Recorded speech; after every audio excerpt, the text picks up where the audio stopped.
Mesdames, Messieurs, nous avons été trompés et par le gouvernement comorien et par les autorités métropolitaines qui étaient en place. Mahoraises et Mahorais, nous marcherons jusqu'au bout. À la fin du mois de juin, lorsque le Parlement français entérinera la consultation du 22 décembre 1974. Garbenze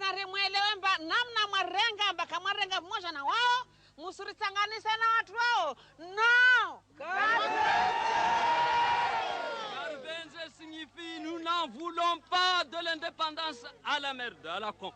Je m'excuse le terme. Commune de Pamandzi, Mayotte, France, un camp de réfugiés. Qu'il habite des Anjouanais. En pirogue, sur une mer contraire, beaucoup sont morts en chemin. Ils ont fui le régime d'Ali Souali, trouvé refuge ici à Mayotte, où on n'a pas oublié, où on ne les veut pas. C'est un problème délicat, c'est-à-dire que les Mahorais ne veulent pas voir ces gens-là qui, hier, critiquaient les Mahorais.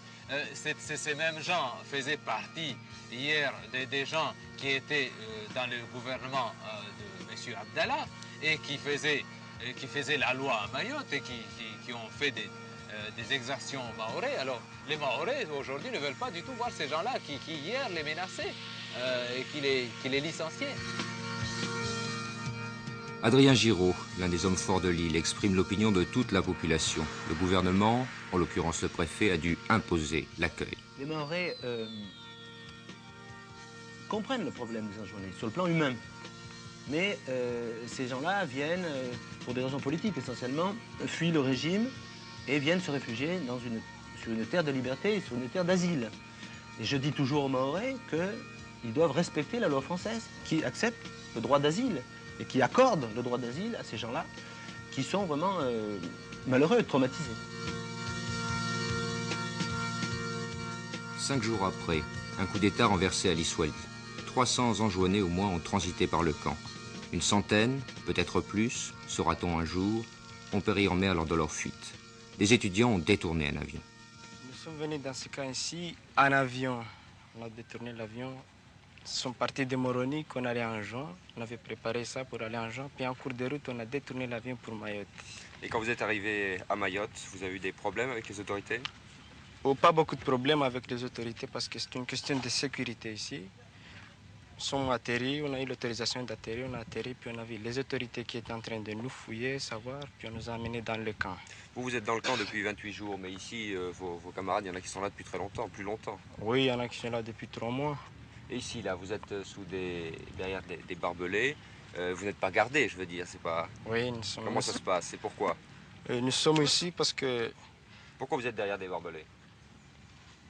Nous sommes derrière les barbelés parce que les Mahorais surtout, on a des difficultés avec. Alors on ne sait pas ce qui va se passer. Nous sommes en train les de... Mahorais, donc, n'aiment pas les Anjouanais, les grands Comoriens? C'est pas qu'ils n'aiment pas, mais c'est un problème de sécurité aussi parce que nous sommes venus ici, les Mahorais eux-mêmes ne sachent pas qui nous sommes surtout, et puis ils se méfient. Après le camp, ça sera quoi? Ça sera où? On ne sait pas où ça sera, mais nous sommes ici, mais avec l'idée de libérer notre île, quoi que ce soit. Concrètement, vous avez quitté Anjouan, pourquoi? Vu l'empêchement de la liberté individuelle, la nationalisation des biens des peuples, la destruction des cultures vivrières et autres, la répression, représailles volontaires suivies de la tuerie des Anjouanais effectuées depuis la proclamation de l'indépendance des Comores. Vous parlez de tuerie, qui tue qui? C'est l'armée révolutionnaire d'Ali Souali. Qui vient d'où? D'Anjouan? De la Grande Comore, de la Grande Comore. Est-ce que je peux vous demander si vous aviez voté quand il y a eu le référendum, si vous aviez voté pour l'indépendance? Ça, je peux dire oui. Mais nous n'avons pas su que ça sera géré par le régime fascisme présidé par Ali Souali. On dit que ce sont des jeunes aussi qui dirigent le pays. On dit que ce sont des jeunes étudiants. Oui, quelquefois des jeunes, des étudiants, mais pas tellement les jeunes. Vous aviez passé le bac l'année dernière, vous destiniez à l'enseignement, au service national, et pourtant vous avez quitté Anjouan en détournant une vedette pour venir à Mayotte. Pourquoi? Non, on n'a pas détourné la vedette, mais on s'était mis d'accord avec le militaire qui était dans la vedette. Puis, étant donné qu'il y a une répression, Oui. et puis il y a aussi la vie économique qui est très dure en Anjouan. Les gens sont très réprimés, il y a même des fusillades, je crois que vous êtes au courant du dernier fusillade. Et aussi, c'est que la vie est très difficile, surtout la destruction de l'agriculture en Anjouan. Ce qui frappe un petit peu, c'est qu'il n'y a que les jeunes qui s'en vont d'Anjouan. Dans ce camp, il y a 200 jeunes. Est-ce que vous êtes seul à protester contre le régime d'Ali Soleil ou est-ce que la population suit aussi? Non, la population suit aussi, mais la population, je crois que la population est très faible, mais aussi, vu les conditions où elle vit, elle n'arrive pas à se révolter puisqu'il y a les militaires.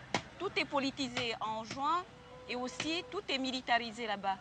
Il n'y a pas d'autre solution que renverser Ali Soleil, parce que le peuple de Comores en a marre de la répression. Ali Soleil, renversé, abattu lundi dernier au cours d'une tentative d'évasion. Le problème des réfugiés est aujourd'hui réglé par le coup d'État, mais il a bien secoué Mayotte, montré une nouvelle fois l'antagonisme avec les Anjouanais. On ne doit pas ne pas en tenir compte. 1000 piastres, c'est le prix qu'a payé la France en 1843 pour acheter Mayotte à un sultan vendeur volontaire. Les 4 îles de l'archipel des Comores n'apparaissent sur une carte qu'au début du XVIe siècle, avec l'installation de musulmans venus de Zanzibar qui établissent l'islam qui va conquérir la civilisation comorienne. Ce sera d'ailleurs très longtemps le seul lien entre les 4 îles. La Grande Comore a toujours vécu indépendante. Anjouan a exercé sur Mayotte et Moélie une suzeraineté peu contraignante et toujours contestée.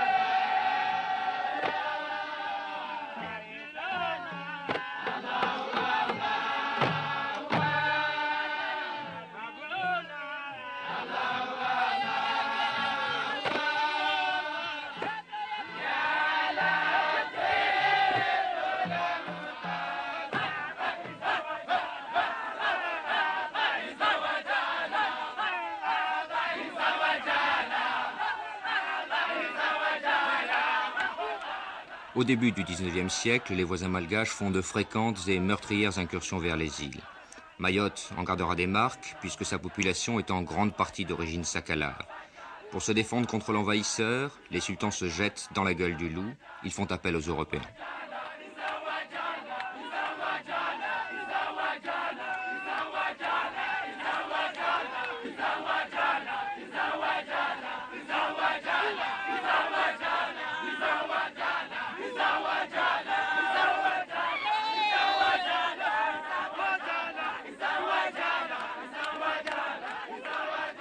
Nos marins avaient très vite repéré les extraordinaires possibilités d'abri du lagon de Mayotte.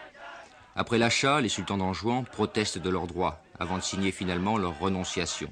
C'était il y a 135 ans, Mayotte déjà se singularisait du reste des Comores. Un demi-siècle plus tard, la France établira son protectorat sur Anjouan, la Grande Comore et Moélie.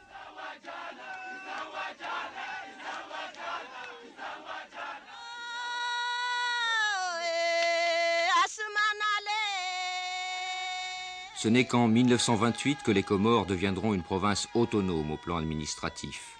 Le fait comorien, incontestable du point de vue de la géopolitique, est historiquement tout récent.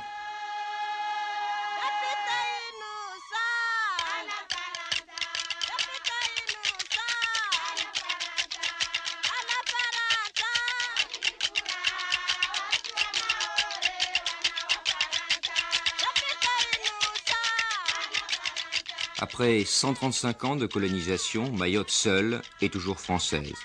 À la visiter, à voir vivre ses habitants, on a peine à imaginer que notre présence est si ancienne, à comprendre l'acharnement de ses habitants à demeurer français. Non exploiter les possibilités offertes par la rade, Paris s'est contenté d'administrer la population au jour le jour, sans projet d'ensemble, n'amenant pratiquement rien, ne dérangeant pratiquement en rien les habitudes, le mode de vie ancestral. Oh, à Dzaoudzi, sur le petit rocher, on voit bien quelques demeures coloniales, Endure, préfecture, douane ou poste. Mais, passé le boulevard des Crabes, à l'abattoir, c'est l'Afrique de toujours, la brousse à portée de main, la non-hâte de l'Africain, la sérénité du monde musulman. Où est la France ?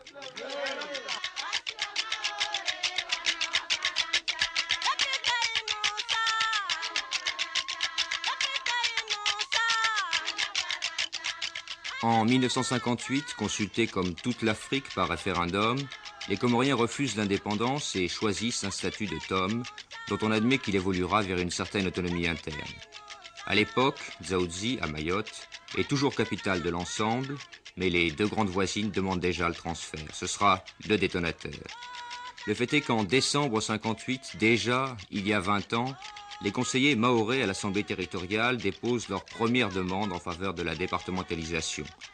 Intérêt bien compris de quelques notables, certainement. Le transfert de capital verrait l'exode de l'administration, principal employeur, bâtisseur, consommateur, et avec les fonctionnaires, fournisseurs d'emplois annexes. En 1961, malgré de nouvelles démarches réclamant déjà de pouvoir le moment venu décider, en toute indépendance de leur avenir, une nouvelle loi consacre l'unité. En 62, le transfert de capital commence à s'effectuer, l'administration plie bagage, les fonctionnaires locaux suivent, les femmes entrent en scène. Zéna Mérès, est-ce que je peux vous demander ce qui a conduit les femmes de Mayotte à prendre en main leur destin, et ceci depuis 20 ans? Celui qui a commencé le mouvement maoré, on a notre grand-père, il s'appelle le vieux Naouda. Il a commencé le mouvement maoré depuis 1958. On a perdu le vieux Naouda, le mouvement maoré était tassé. Et puis le transfert du capital de Moroni, et les femmes ils ont commencé à... Mais ça fait très très longtemps alors que les Mahorais, les Anjouanais, etc. ne s'entendent pas. Oui, ça fait le temps de Mahomet, d'Anjouan, de Moroni, Mayotte. Ils ne s'attendaient pas déjà, mais à cause de les îles qui sont tout près, les gens quand même, ils rentrent dans leurs îles, les autres ils viennent de Mayotte. Mais depuis le temps, siècle, ils ne s'attendaient pas bien ces gens-là. Oui, et alors ces dernières années, quand le gouvernement des Comores est allé de l'autre côté, est allé en Moroni, à ce moment-là, le mouvement mahorais a repris de la Oui, vigueur. voilà, c'est dans ces temps-là, le mouvement mahorais a repris la deuxième fois le mouvement mahorais. Et ils ont commencé, quand c'est commencé par les femmes. Oui, ce sont les femmes qui ont pris la tête, pourquoi? Et les femmes, parce qu'ils avaient pensé que leur famille, ils sont tous partis à Moroni. Pourquoi, quand il y avait capital à Mayotte, tous les gens ils étaient à Mayotte. Aujourd'hui, le capital est parti à Moroni. Pour quelle raison? Tout le monde ils sont partis à Moroni.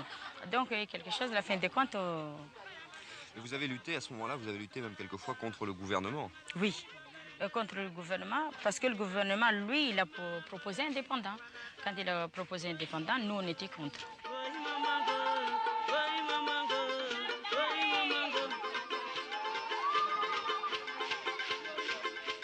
Toujours en première ligne, drapeau français en tête, les femmes ne cesseront de manifester leur volonté. Ainsi, en 1966, la résidence du président comorien en visite à Mayotte est bombardée de cailloux au cri de « Vive la France ». S'il est vraisemblable que les tenants masculins de Mayotte française n'étaient pas mécontents de voir leurs consoeurs se mettre en avant, les y pousser même un peu, il faut savoir cependant que la femme occupe une place à part dans la société comorienne. Un exemple, dès la naissance de ce qui n'est encore qu'une petite fille, le père doit lui construire une maison qui, toute sa vie, malgré mariage ou divorce, restera sa pleine propriété, lui assurant un toit, donc l'indépendance quoi qu'il arrive.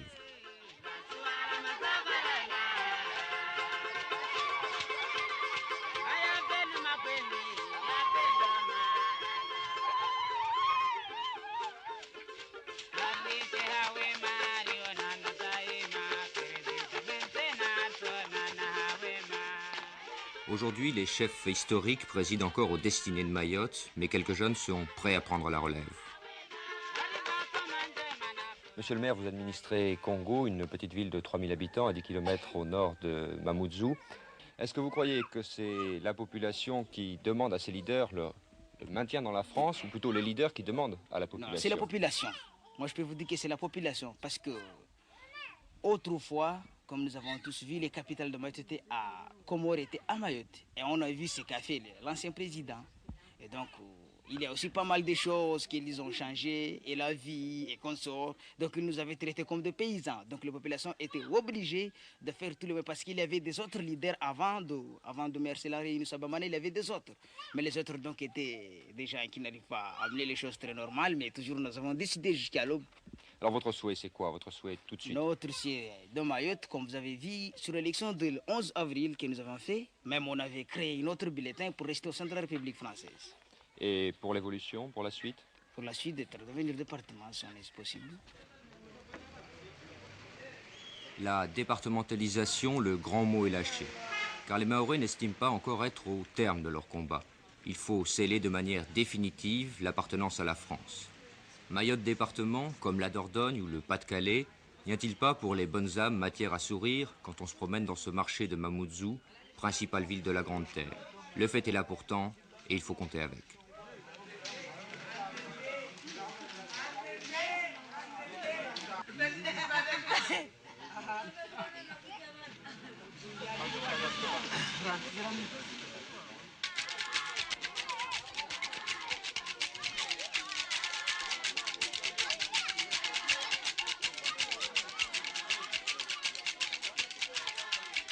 Aux dernières élections législatives, il y avait 2 candidats à la députation, 2 Mahorais qui auraient volontiers cédé leur place à un représentant métropolitain d'envergure nationale, ayant ses grandes et ses petites entrées au Parlement et dans l'administration. Paris, pour des raisons diplomatiques évidentes, n'y était pas favorable. L'affaire ne s'est finalement pas faite. Younoussou Bamana, un ancien instituteur, combattant de longue date du mouvement mahorais, a été très largement réélu. Comme son adversaire, il milite pour la départementalisation, qu'au terme de la loi, le Conseil général mahorais pourra demander à partir de 1979. À peine revenu après son installation au Palais Bourbon, il était fêté par les femmes, encore elles. Monsieur le député, bonjour, vous revoilà au pays. La semaine dernière, vous étiez encore à Paris, ça fait vraiment une rude transition Paris-Mayotte, se retrouver dans ce pays qui finalement n'a pas grand-chose à voir avec la vie parisienne. Est-ce que vous ne pensez pas, vous qui militez pour la départementalisation, donc pour l'assimilation totale de Mayotte à la France, que cela risque de détruire des structures que vous avez établies, qui sont établies dans ce pays? J'ai milité pendant 20 ans pour que Mayotte reste française. Et je suis très optimiste et je pense que Mayotte restera française. C'est cela, mais ne pensez-vous pas que notre mode de développement, notre civilisation occidentale, risque de causer des dommages à l'équilibre qui existe dans la population mahoraise? Oui, je comprends très bien. Et c'est pourquoi, à l'époque, je crois en 1976, j'avais estimé qu'il nous fallait non pas 3 ans d'essai, mais 5, pour que les Mahorais puissent voir comment fonctionne un département. Et les Mahorais du jour au lendemain ne soient pas dégoûtés de... Je vais vous prendre un exemple, monsieur le député. La civilisation française est une civilisation de profit. La civilisation mahoraise est une civilisation où l'argent n'existe pratiquement pas, où on échange, où on vit au jour le jour. Et pourquoi dites-vous que la civilisation de Mayotte n'est pas une civilisation d'argent? Peut-être qu'on n'a pas créé ici le besoin d'argent, mais ça vient. Et vous croyez qu'il faut le créer, que c'est bon de le créer? Pas tout de suite. Mais ça viendra, qu'on le veuille ou non. L'évolution se fera. Et vous ne croyez pas que ça va causer des dommages à la société, à Si l'équilibre? tout va doucement, bien calculé, en harmonie aussi bien avec les responsables métropolitains que les élus locaux, et les Mahorais, si les Mahorais participent pleinement, tout pourra réussir. Quand on se promène tout de même dans ces petits villages de Mayotte, on est surpris de ce mode de vie tranquille qu'ils ont. Et moi, je ne vous le cache pas, on a peur. Vous avez peur. Et les Mahorais ont peur de quoi? De se développer, d'avoir une petite maison, de l'eau, l'électricité, à petite échelle, évidemment. Qu'est-ce qui vous effraie? Qu'ils ont eu du mérite à demeurer français. La loi de 61 fixait l'unité des Comores. La déclaration de 73, qui prévoyait l'accession à terme à l'indépendance, l'a confirmé. À Paris, on ne se passionnait pas pour la question, on penchait pour une décolonisation de l'ensemble. Vient le référendum de décembre 1974, à Anjouan, Mohéli et la Grande Comore, 99% de oui en faveur de l'indépendance, à Mayotte, 63% de non. Le mouvement mahorais passe à l'attaque et organise remarquablement sa campagne. Il trouve au Parlement des alliés surréagissants qui, après 6 mois de lutte, contraignent le gouvernement à accepter que le référendum scellant définitivement l'indépendance de l'archipel sera décompté île par île et non plus globalement. C'en est trop pour Ahmed Abdallah, pourtant partisan d'une étroite coopération avec la France. En juillet 1975, il déclare unilatéralement l'indépendance. Mayotte renvoie chez eux les fonctionnaires comoriens, proclame son attachement à la France, attendra 1 an avant de se voir octroyer un statut, après avoir confirmé par 2 fois et à la quasi-unanimité sa volonté. Sapéré, le fief de l'opposition. N'oublions pas en effet qu'en 1974, 63% seulement des Mahorais avaient dit non à l'indépendance. Il y avait donc des opposants. Monsieur Abdourakim, au moment de la déclaration unilatérale d'indépendance, vous étiez préfet de Mayotte. Auparavant, vous aviez appelé à voter contre le maintien de Mayotte dans l'ensemble français lors du référendum. Est-ce que je peux vous demander votre avis sur l'évolution de la situation 3 ans après? À mon avis, il n'y a pas trop de changement. Vous voyez, il n'y a pas de changement. Parce que nous avons demandé à voter l'indépendance, c'était dans l'amitié et la conscience avec la France. Et actuellement, on est dans un statut, je ne sais pas trop quoi. Ce n'est pas un statut autonomie comme on avait avant, ce n'est pas un département, c'est une situation tout à fait hybride, quoi. Alors, à mon avis, je ne vois pas, il n'y a pas un changement notable. Est-ce que pour l'avenir, vous êtes tout de même toujours pour le retour de Mayotte dans l'ensemble comorien? Ah, bien sûr, oui. Oui. Et je suis optimiste sur ce point. Parce que compte tenu de la position démographique de Comores, question des situations religieuses, tout ça, eh bien, je suis convaincu que dans l'avenir, dans un avenir plus ou moins proche, Mayotte intégrera les autres îles.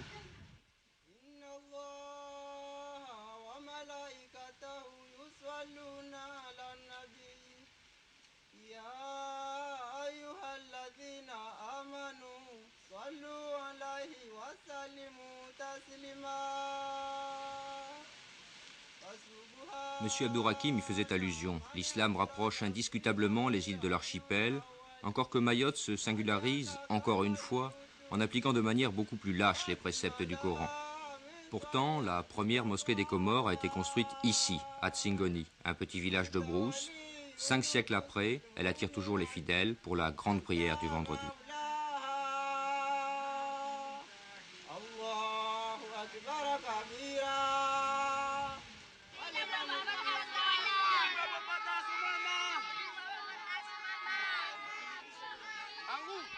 L'école coranique. De l'enfance à la toute première adolescence, on y apprend par cœur à psalmodier le Coran sous la surveillance active d'un maître. Cette éducation, obligatoire pour tous, marque les jeunes de manière définitive. Elle développe à l'extrême les capacités de mémoire, mais néglige un peu la réflexion puisque finalement, l'arabe est très peu parlé, voire compris. Au demeurant, il n'y a pas de langue comorienne, les 4 îles ont un langage particulier, si en général, le mahorais comprend l'enjouané.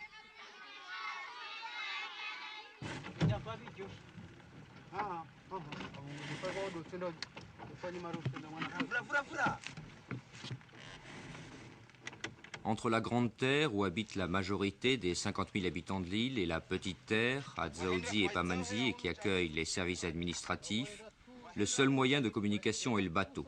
Des bacs rapides assurent un incessant balai, mais ces magnifiques boutres n'ont pas disparu. Adrien Giraud, est-ce que le développement économique de Mayotte correspond aux espoirs que vous aviez fondés? Le développement économique de Mayotte n'a commencé en réalité que depuis 2 ans. Parce que ce n'est que ces 2 dernières années que vraiment nous avons eu des crédits, mais les autres années, c'est-à-dire les 135 ans écoulés, nous n'avons jamais eu de crédit pour faire le développement économique de Mayotte. Est-ce que vous croyez que la population, dans son état actuel de développement, est apte à suivre ce choc qui risque d'arriver? Moi, je ne pense pas que c'est un choc parce que la population attend quand même, étant donné qu'elle a fait un choix fondamental en choisissant la France, que beaucoup de monde dénigre en disant que la France est impérialiste, la France est colonialiste. Je ne pense pas, parce que si les Mahorais ont choisi de rester avec la France, c'est que parce que la France leur apporte d'abord la liberté, et c'est quelque chose de très important pour les Mahorais, et que aujourd'hui nous constatons même que les mêmes personnes qui hier nous disaient que nous avons fait un mauvais choix, ces mêmes personnes viennent prendre refuge chez nous. Ceci, je vais dire, les Anjouanais, qui viennent en pirogue et qui risquent leur vie et viennent prendre refuge chez nous. Alors, je crois que les Mahorais ont fait un très bon choix en choisissant la France. On dit que Mayotte, c'est 3 personnes, vous, Adrien Giraud, le sénateur et le député, 3 personnes qui en profitent et qui font Mayotte. Et de ce côté-là, je vous répondrai par une simple question. Est-ce que la France appartient à M. Chirac, à M. Mitterrand ou à M. Marchais? Est-ce que l'étranger, l'extérieur, c'est-à-dire en particulier l'Afrique, font toujours peser des menaces sur l'avenir politique de Mayotte? Je suis très étonné de voir que certains chefs d'État s'occupent des problèmes de Mayotte et des problèmes intérieurs de la France, parce que Mayotte fait partie intégrante de la France, et je ne comprends pas pourquoi M. Bongo ou M. Kadhafi s'occupent des problèmes intérieurs de la France. Est-ce que le président de la République, M. Valéry Giscard d'Estaing, s'occupe des problèmes du Gabon ou des problèmes de Tripoli? Je ne comprends pas absolument. Plus près de vous, peut-on attendre une coopération avec les Comores, avec l'État des Comores? Ce n'est pas avec Mayotte. S'il y a coopération un jour, ça sera les Comores avec la France, parce que Mayotte appartient intégralement à la France. Ça fait partie intégrante de la France. Pour les leaders du mouvement mahorais, il n'y a donc pas d'alternative au maintien dans l'ensemble français. La politique passe donc aujourd'hui au second plan. La priorité, c'est le développement économique. Le développement économique, c'est celui de l'infrastructure. Tout y est à faire, car rien ne l'avait été. Depuis 2 ans donc, l'administration s'est attelée à la tâche. Imaginez qu'il y a 15 ans, il n'y avait pas, à Dzaoudzi et son kilomètre carré mis à part, de route goudronnée à Mayotte. Qu'il y a 1 an, la petite terre seule avait l'électricité. Qu'il n'y avait rien pour stocker le carburant. Qu'il n'y avait pas de port et que les gros bateaux devaient décharger en rade. Incontestablement, la nouvelle situation de Mayotte va et permet déjà d'apporter des remèdes à ce sous-développement criant. L'administration, cette fois, paraît prendre les choses par le bon bout. Point de somptuaire, point de précipitation, du solide.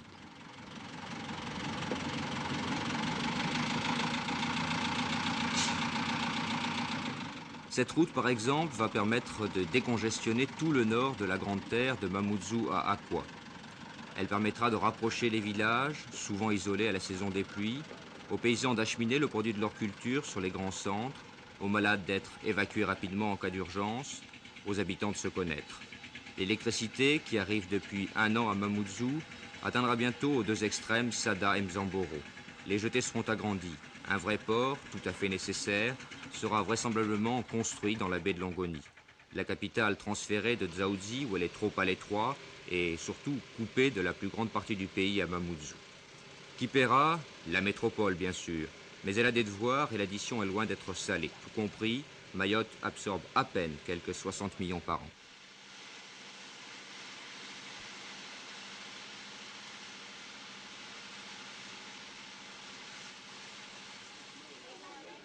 Un bouleversement dans la vie de la société mahoraise, assurément. La répartition de la manne n'est pas sans créer des rivalités entre les communes. On trouve que ça ne va pas assez vite. Alors il faut aller partout, expliquer et expliquer encore, comme le fait ici Younoussou Bamana à Kanikele, un petit village complètement isolé. Est-ce qu'on sent tout de même des progrès depuis 1 an et demi, 2 ans? Depuis 1 an et demi, 2 ans, oui. Mayotte est quand même un village, un pays essentiellement agricole. Et le service d'agriculture qui vient d'être mis en place commence déjà à réveiller un peu les Mahorais, quoique l'effort entrepris n'est pas encore au point. Mais on croit pouvoir y arriver très prochainement. Vous trouvez qu'on fait assez des 2 côtés, du côté mahorais et du côté parisien? Les Mahorais ont voulu rester français. Mais j'avoue que les crédits, les demandes ne sont pas satisfaites. Mais dans certains secteurs, comme la santé par exemple, nous sommes assez contents. 500 mg de milatine, répartis sur 5 jours. Il faut décidément beaucoup d'imagination pour concevoir que Mayotte est française depuis 135 ans. Il y a 3-4 ans, il n'y avait qu'un médecin dans un pays où se déplacer ne va pas sans problème. Ils sont une quinzaine aujourd'hui. 2 hôpitaux accueillent les malades les plus touchés. Un à Dzaoudzi, celui-ci à Mamoudzou.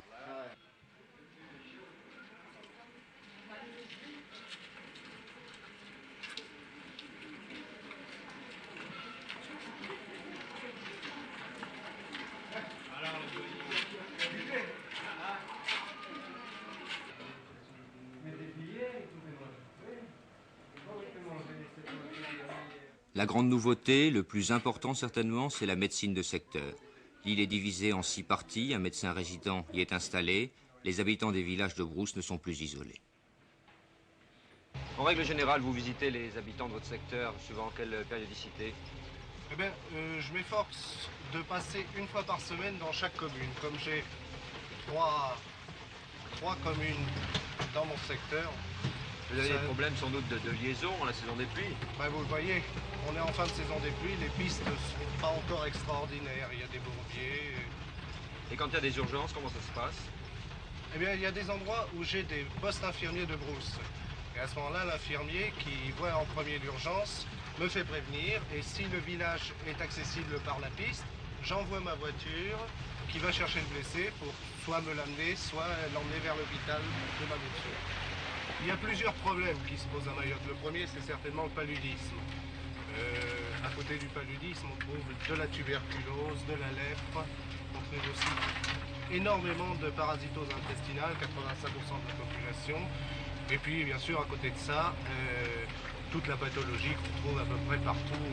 Est-ce qu'on trouve de la malnutrition?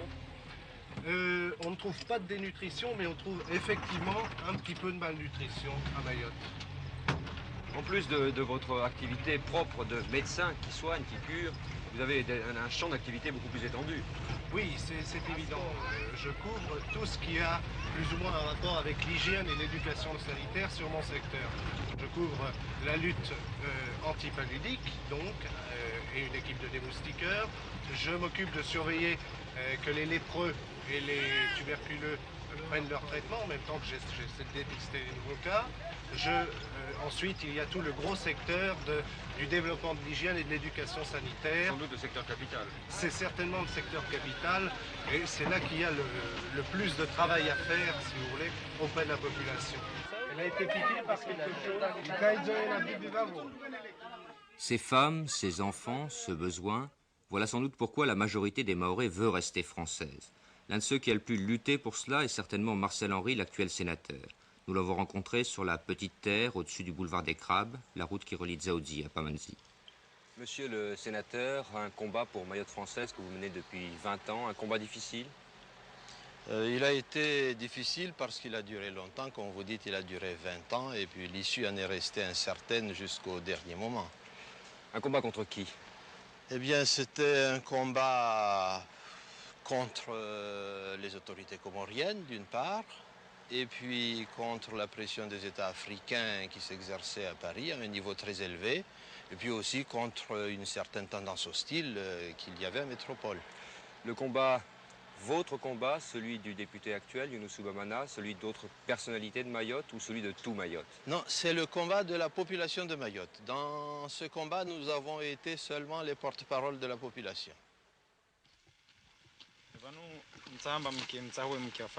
Vous, les Mahorais, vous avez voulu rester français. Que pensez-vous de cette question? Certes, on l'a vu au premier référendum de l'indépendance, 63% seulement des Mahorais avaient prôné le non. Depuis, les derniers scrutins l'ont montré, la population est quasi unanime. Majorité suspecte, pas tant que ça après tout, dans un pays aux structures si différentes des nôtres. Moi, je sais rien. GG. Nous avons voulu rester avec la France, mais je ne sais pas. C'est-à-dire, on va attendre ce qui va se passer. C'est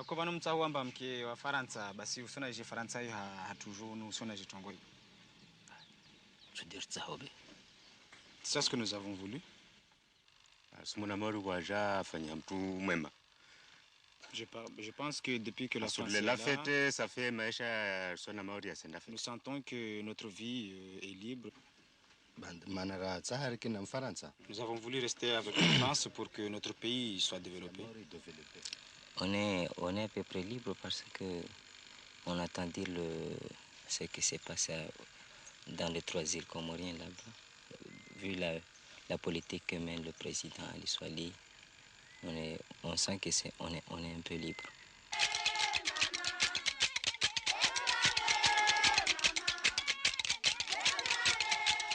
Des danses encore, partout, à Sada, Pamandzi, Jago ou Tsangabwa, elles nous accueillaient. Drapeaux, colliers de frangipanier, ou d'ylang-ylang, chants, les femmes encore, la nouveauté de la télévision, tribune politique, oui, mais avant tout l'accueil, les danses, les femmes rythment la vie à Mayotte.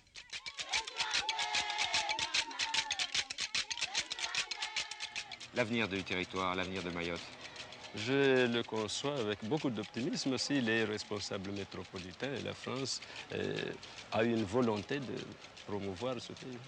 Elle existe pour l'instant ou elle n'existe pas? C'est ce que vous semblez dire.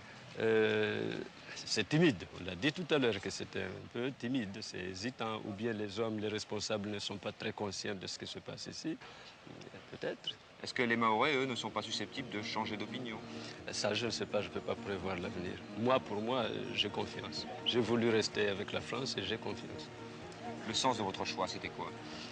C'était rester au sein de la République.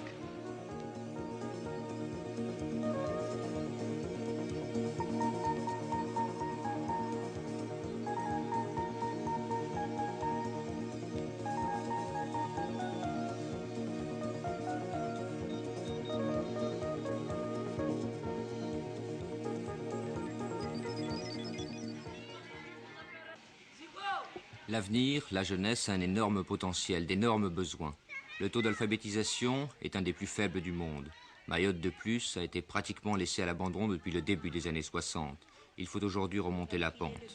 Manque de locaux, de cadres, contraintes de l'isolement des villages, poids de la religion, c'est peu dire qu'affirmer que le français n'est pas la langue maternelle. L'effort est certain, on s'adapte aux moyens et tente de s'adapter à la réalité de la vie mahoraise. Nos schémas de pensée ne sont pas ceux d'ici, nos besoins non plus, l'œuvre sera de longue haleine. On dit qu'il est multiplié par 2 parce qu'il y a 2 côtés qui sont égaux.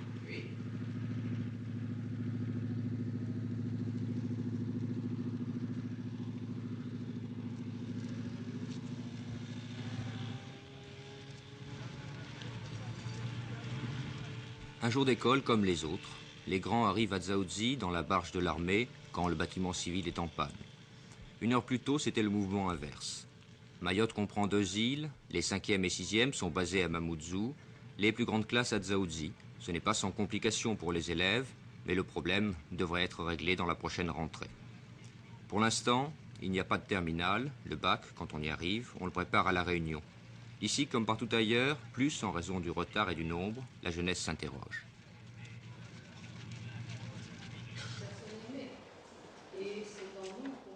Il y a combien d'élèves en seconde ici à Mayotte?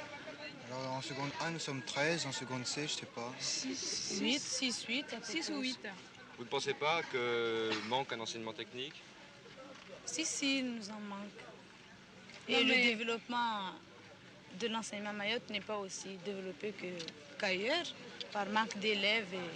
On préférerait faire des études afin d'avoir une bonne profession et puis venir au pays pour dépanner, parce que notre pays, on a vu que notre pays a besoin de techniciens et qu'on consiste le futur avenir du pays.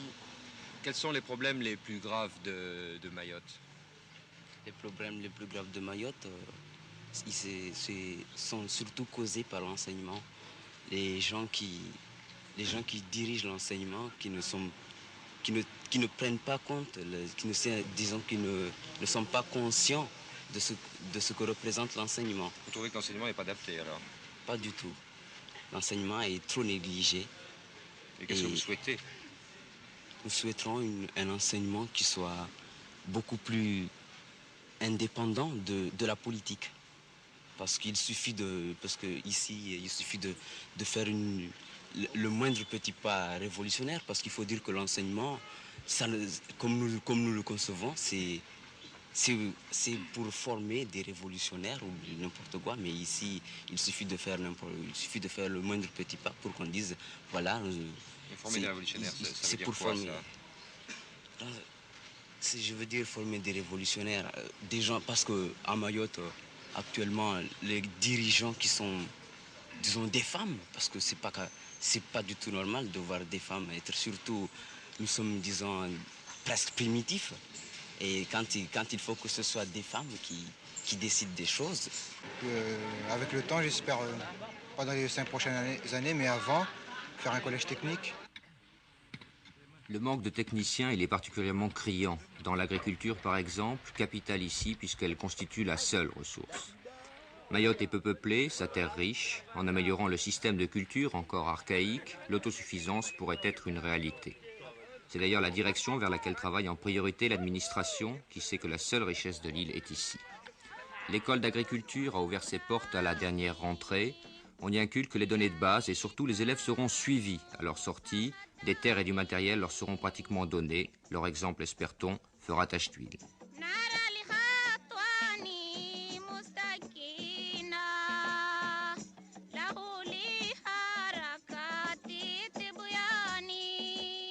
Des bananiers et des cocotiers qui poussent tout seuls, du riz mais il faut en importer, un peu de café, de girofle, de vanille et surtout l'ilang-ilang, l'arbre à parfum qui embaume l'atmosphère. Les fleurs distillées sont directement envoyées à Grasse. L'exploite une grande société qui régnait sur l'ensemble des Comores et une seule propriété plus petite, héritière du passé, qui tente de revivre.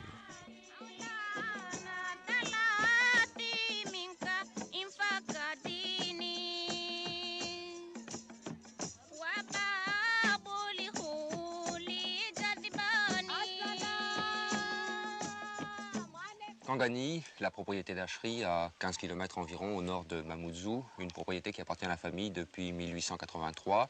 À l'origine, elle comptait 480 hectares, aujourd'hui 240. Est-ce que de telles propriétés sont encore rentables? Est-ce qu'on peut s'en occuper aujourd'hui? On peut s'en occuper, mais sous forme de métayage, à cause de l'augmentation du SMIC, qui est passé en moins d'un an de 0,44 francs de l'heure à 2 francs. C'est multiplié par 4. C'est multiplié par 4. Et évidemment, le cours des produits, lui, n'a pas bougé. Alors, pour pallier à cela, j'ai repris l'affaire sous forme de métayage et je viens de constituer une équipe avec des gens de Dzoumogné qui, au départ, me donnent satisfaction. Et je pense que ça devrait bien marcher. Est-ce que vous trouvez encore des gens pour travailler? Assez difficilement. Ils préfèrent aller s'employer dans les bâtiments et aux travaux publics. Cette propriété à 240 hectares, qu'est-ce que vous exploitez? Nous faisons de l'ilang et puis alors des noix de coco que nous transformons en copra. Vous estimez que c'est rentable, qu'on peut en vivre? Bien menée, elle est rentable. Évidemment, il faudrait augmenter un peu les plantations. Mayotte a un avenir agricole? À mon avis, oui. Mais à condition, évidemment, que les Mahorais soient un peu plus courageux et se rapprochent un peu plus de la terre.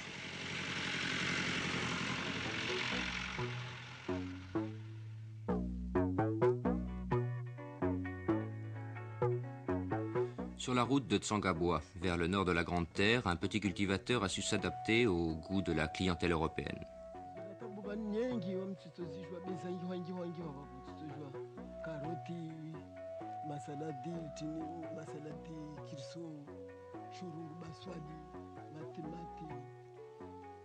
Bien, il plante des tomates, oignons, radis, haricots.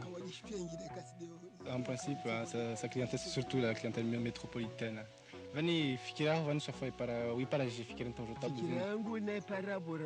C'est bien sûr grâce aux conseils qui lui sont donnés par la radio. Il y a une émission qui a été créée, une émission agricole, qui lui donne des conseils et puis ça l'a surtout encouragé à planter.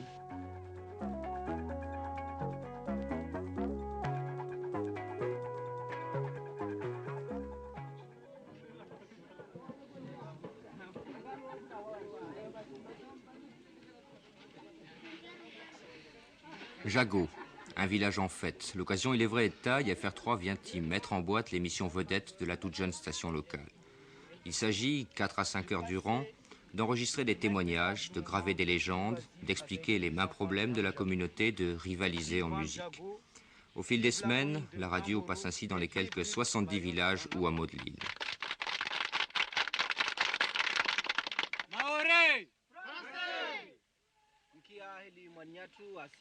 FR3 mène ici une politique pilote de service. On y traite à 80% en mahorais de planning familial, d'hygiène, d'agriculture, d'administration communale.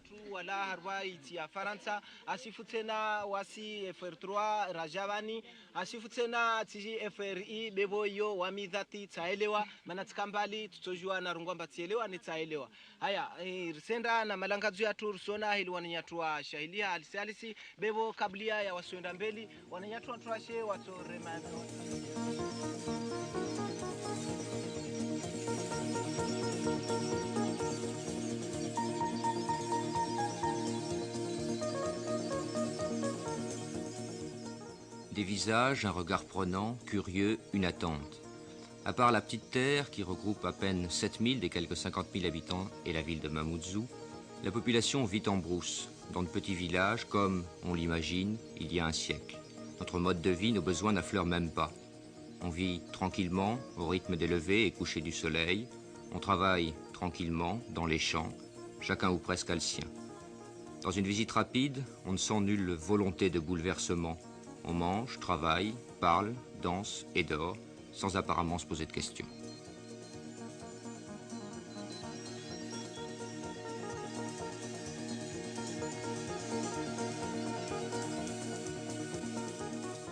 La place de France à Dzaoudzi, c'est encore le cœur administratif de Mayotte, une tâche à la mesure des besoins. Dans la conversation, on ne se cache pas les difficultés, mais on affirme vouloir faire ici ce qui n'a été nulle part ailleurs réalisé, réussir un développement harmonieux. Les moyens seront-ils suffisants? Les hypothèques politiques ne pèseront-elles pas? Jean Coussirou, premier préfet de Mayotte. Monsieur le préfet, sans même parler des Comores, la présence française ici à Mayotte est très discutée. Que répond Paris? Paris est parfaitement au courant des attaques qui sont lancées contre la France par les organisations internationales. Paris répond que les Mahorais sont maîtres de leur destin. Les Mahorais seuls jugent de leur avenir. Et la France restera à Mayotte tant que les Mahorais le souhaiteront. C'est une loi, de reste, une loi constitutionnelle qui veut qu'un territoire, une portion de territoire français ne peut être détachée du territoire de la République que si les populations y consentent.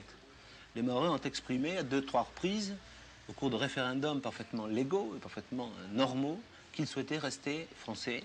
Et pour l'instant, donc, la France restera à Mayotte. Si j'ai bien compris, la France laisse la porte ouverte à une évolution. Or, à partir du moment où il y aura départementalisation, l'évolution sera impossible. C'est-à-dire qu'effectivement, le cadre départemental est un cadre définitif au sein de la Constitution. Ça, c'est un problème qui doit être, encore une fois, tranché par les Mahorais, qui, dans 1980, répondront sur ce problème.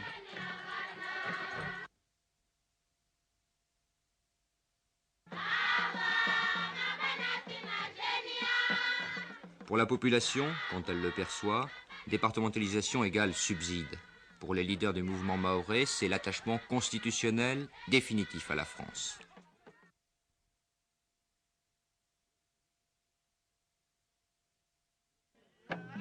Mayotte aujourd'hui veut rester française, c'est incontestable pour la grande majorité de la population, sentiments et raisons mélangées, elle veut rester française mais aussi, surtout, ne plus revenir aux Comores. La géographie, la religion unissent les 4 îles de l'archipel, l'histoire un peu moins déjà, si au plan économique elles sont complémentaires. La logique voudrait, mais le sentiment anticomorien n'a pas besoin d'être trop cultivé.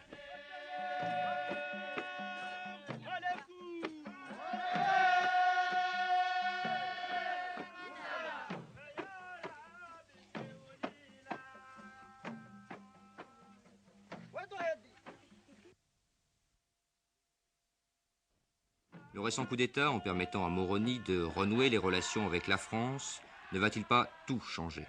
On reparlera du problème de Mayotte. On entend déjà parler d'une solution confédérale, avec des liens unitaires peu contraignants. Ce serait une solution qui, sur le plan diplomatique africain, présenterait un avantage certain pour le gouvernement, embarrassé par ce problème mahorais. Mais la logique n'a rien à voir là-dedans pour l'instant. Les Mahorais ne veulent pas des Comores, ils veulent être maîtres de leur destin, et des constructions politiques n'y feront rien. Les femmes n'ont pas fini de danser.